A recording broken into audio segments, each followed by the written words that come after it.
Programming का सबसे बड़ा सुपर पावर क्या है? डिसीजन लेना। और इसी के लिए आज हम सीखेंगे इफ एल्स स्टेटमेंट। चाहे लॉगिन सिस्टम बनाना हो या फिर मार्क्स के बेस पर रिजल्ट डिसाइड करना हो या फिर कोई कंडीशन चेक करनी हो, इफ एल्स के बिना ये सब इम्पॉसिबल है। तो हेलो गाइस, मेरा नाम है लोकेंद्र। आप देख रहे हैं लोकी अनलॉक्ड, जहां हम अनलॉक करेंगे आपकी ट्रू पोटेंशियल को। चलिए चलते हैं कंप्यूटर स्क्रीन पर और शुरू करते हैं।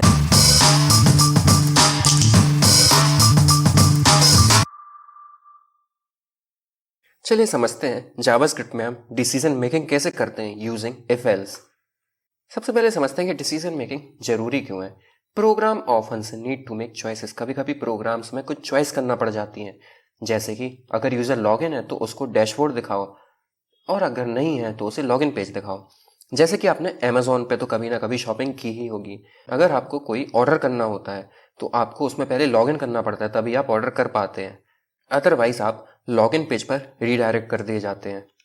जो इफ एल्स का बेसिक सिंटैक्स होता है वो होता है, सबसे पहले हम लिखते हैं इफ, उसके बाद पैरेंथेसिस के अंदर हम कंडीशन देते हैं। जो कंडीशन अगर ट्रू होगी तो वो इस करली ब्रेसेस वाले ब्लॉक के अंदर जाएगी, और इस करली ब्रेसेस के अंदर जो भी कोड लिखा होगा वो एग्जीक्यूट हो जाएगा। अदरवाइज अगर मान लो ये कंडीशन ट्रू नहीं होती है तो वो एल्स वाले ब्लॉक में जाएगा, और एल्स वाले ब्लॉक के अंदर जो भी कोड लिखा होगा वो एग्जीक्यूट हो जाएगा। चलिए हम डायरेक्ट कोड में जंप करते हैं और समझते हैं।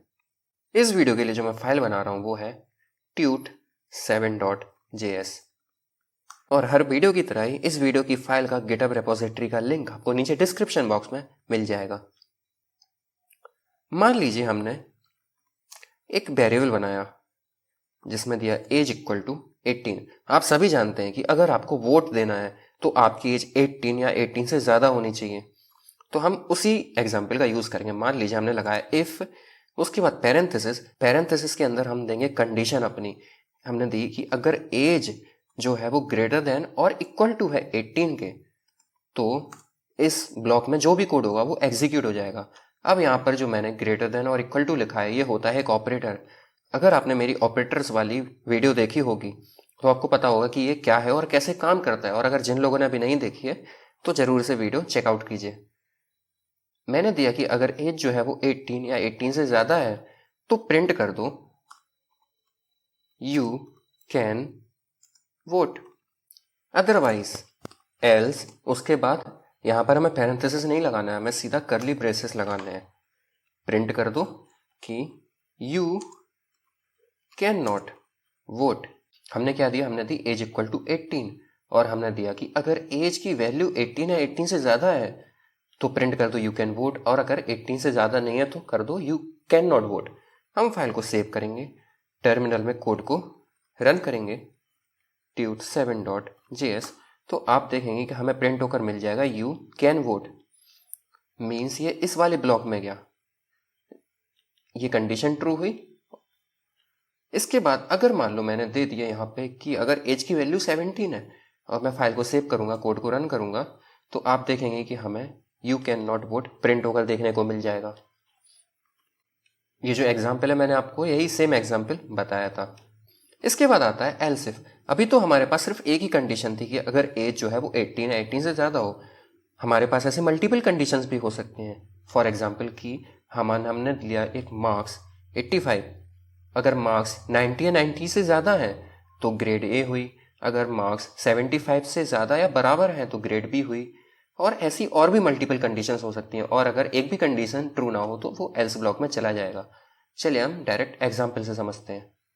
मैं इस कोड को कमेंट आउट कर दूंगा, और यहाँ पे मैं लेता हूँ मान लो कॉन्स्ट मार्क्स इक्वल, मैं ले लिया 85, और मैंने कंडीशन दी if marks is greater than और इक्वल टू 90, तो कुछ कर दो। उसके बाद मैंने दिया एल्स इफ। यहाँ पर हम सिर्फ एल्स का यूज़ कर रहे थे, लेकिन हमने अब यहाँ पर क्या किया, एल्स इफ। और जब हम एल्स इफ का यूज़ करते हैं तो हमें वहाँ पर भी एक कंडीशन देनी होती है। तो हमने दिया मार्क्स अगर ग्रेटर देन या फिर इक्वल टू है किसके, मान लो हमने 70 ले लिया तो कुछ कर दो। और अगर मैंने चलो एक और कंडीशन ले ली, एल्स इफ, कि अगर मार्क्स ग्रेटर देन या फिर इक्वल टू है 50 के, तो कोई कोड रन कर दो। और उसके बाद हमने दिया कि अगर इनमें से एक भी कंडीशन ट्रू ना हो तो हम कोई कोड रन करेंगे। हम चलो हमने दिया यहाँ पर, मान लो कि यहाँ पर हम प्रिंट कर देते हैं कि ग्रेड ए, और सिमिलरली मैं इसको रेप्लिकेट करूँगा। यहाँ पर मैंने दे दिया ग्रेड बी, और यहाँ पर मैंने दे दिया ग्रेड सी, और यहाँ पर मैंने दे दिया ग्रेड डी। अगर मैं फाइल को सेव करूँगा, कोड को रन करूँगा, तो हमें ग्रेड बी प्रिंट होकर मिला। सबसे पहले क्या हुआ कि उसने इस इफ कंडीशन को चेक किया, क्या मार्क्स 90 या 90 से ज़्यादा है, तो उसे मिला नहीं, मार्क्स तो 90 या 90 से ज़्यादा नहीं है। तो वो फिर एल्स इफ में गया और ये एल्स इफ वाली कंडीशन ट्रू हो गई, तो उसने यहाँ पर सिंपली ग्रेड बी प्रिंट कर दिया। क्या होता अगर मान लो हमारी एक भी कंडीशन ट्रू ना होती, मान लो मार्क्स जो है वो 40 होते, तो आपको पता है कि ना इफ वाली कंडीशन, ना ये कंडीशन ट्रू होगी, ना ही ये कंडीशन ट्रू होगी, ना ही ये कंडीशन ट्रू होगी, तो वो एल्स ब्लॉक में जाएगा। मीन्स अगर हमारी एक भी कंडीशन ट्रू नहीं होती है तो जो कोड है वो एल्स ब्लॉक में जाता है। लेकिन हमने एल्स ब्लॉक दिया होना चाहिए। अगर मान लो हमने एल्स ब्लॉक ही नहीं दिया और हमने फाइल को सेव किया, कोड को रन किया, तो हमें कुछ भी प्रिंट होकर नहीं मिलेगा, हमें कोड एरर नहीं देगा। लेकिन ये अच्छी प्रैक्टिस होती है कि हम एल्स ब्लॉक हमेशा दें। इसके बाद हम नेस्टेड इफ कंडीशन भी दे सकते हैं। मान लो हमने दिया एक इफ कंडीशन की, अगर एज 18 या 18 से ज़्यादा है और उसके पास एक आईडी भी है, आप जैसे वोट देने जाते हो तो आपके पास वोटर आईडी होना चाहिए, तभी आप वोट दे सकते हो। तो वही कंडीशन चेक की कि अगर एज 18 से ज़्यादा है और उसके पास आईडी भी है तो वोट दे सकता है, अदरवाइज एंट्री अलाउ नहीं है, आईडी रिक्वायर्ड है। चलिए इसको हम डायरेक्ट कोड में समझते हैं। मैं इसको कमेंट आउट कर दूंगा ताकि आपको ये कोड मिल जाए। मान लो मैंने दो वेरिएबल्स बनाए, कॉन्स्ट एज इक्वल 18, और मैं एज ऑलरेडी बना चुका हूँ, चलो इसको मैं कमेंट आउट कर दूंगा।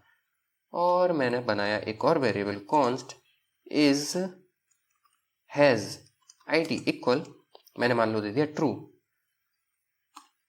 इसके बाद मैंने इफ कंडीशन दी कि अगर एज जो है वो ग्रेटर देन और इक्वल टू है 18 के, तो उसके बाद चेक करो कि इफ उसके पास आईडी भी है।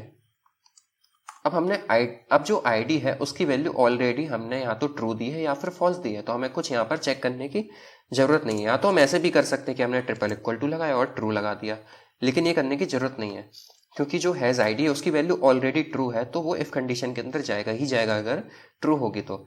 उसके बाद हमने लगा दिया एल्स, और यहाँ पर लगा दिया कि प्रिंट कर दिया यू कैन वोट, और इसके बाद हमने एल्स ब्लॉक में लगा दिया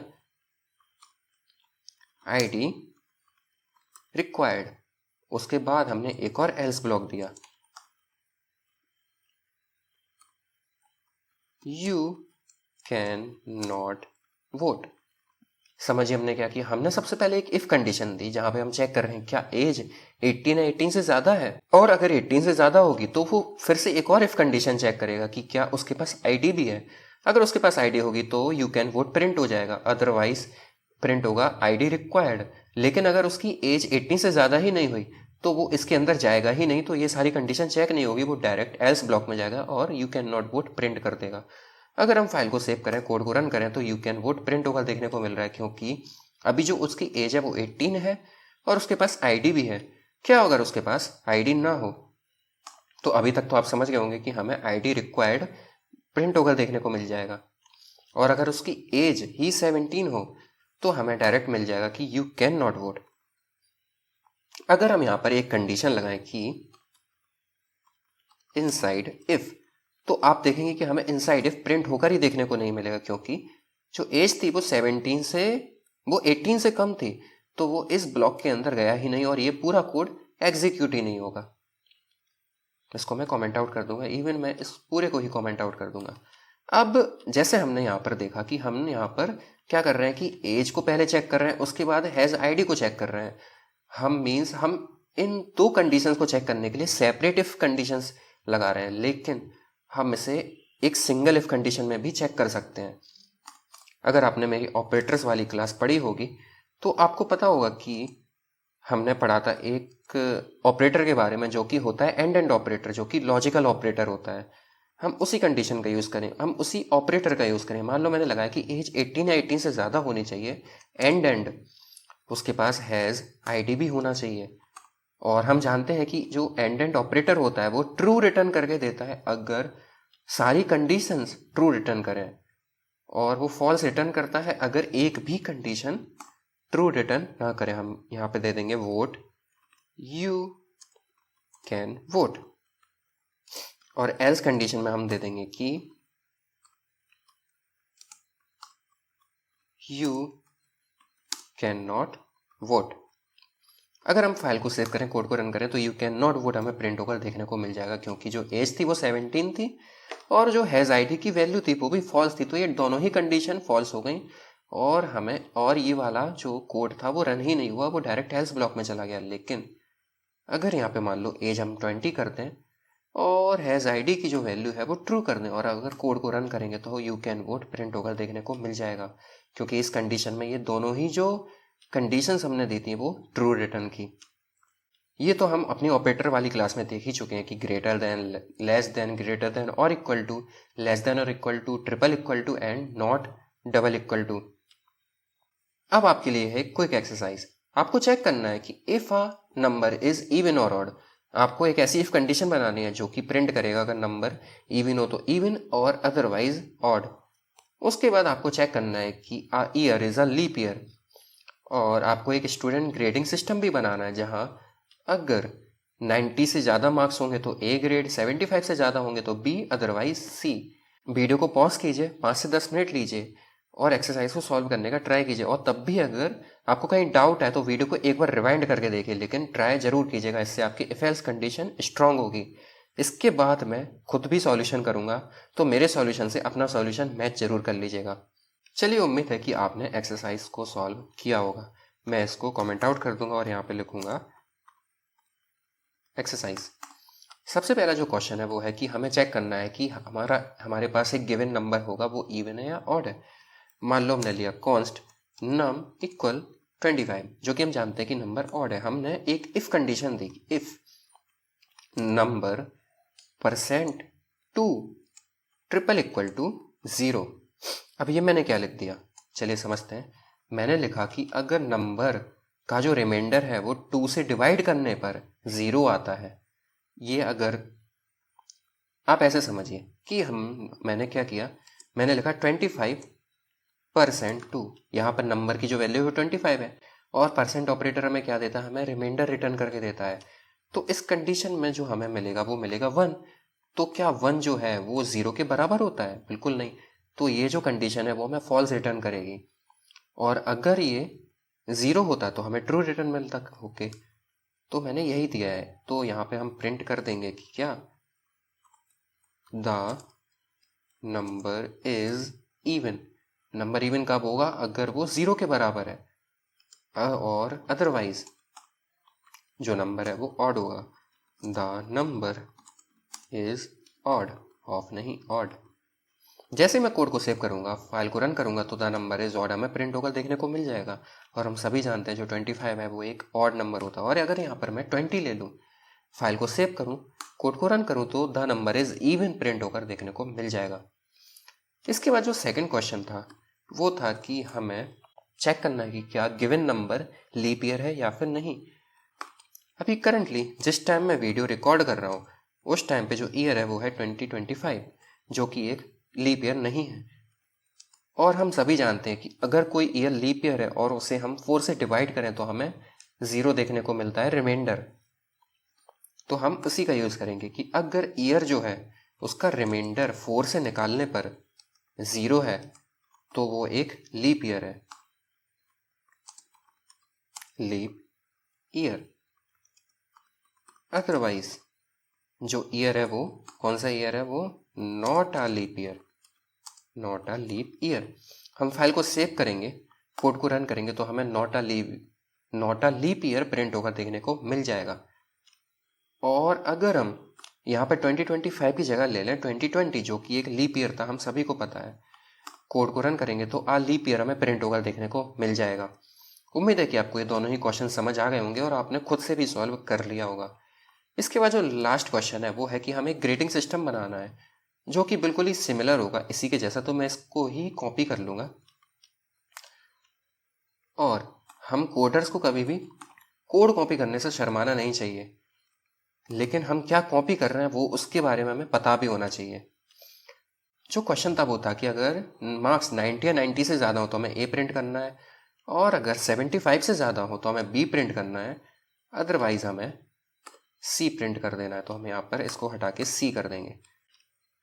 यहाँ पर मैं ले लूँगा कॉन्स्ट मार्क्स इक्वल 40, और मैं यहाँ से इस मार्क्स को कर दूंगा कमेंट आउट।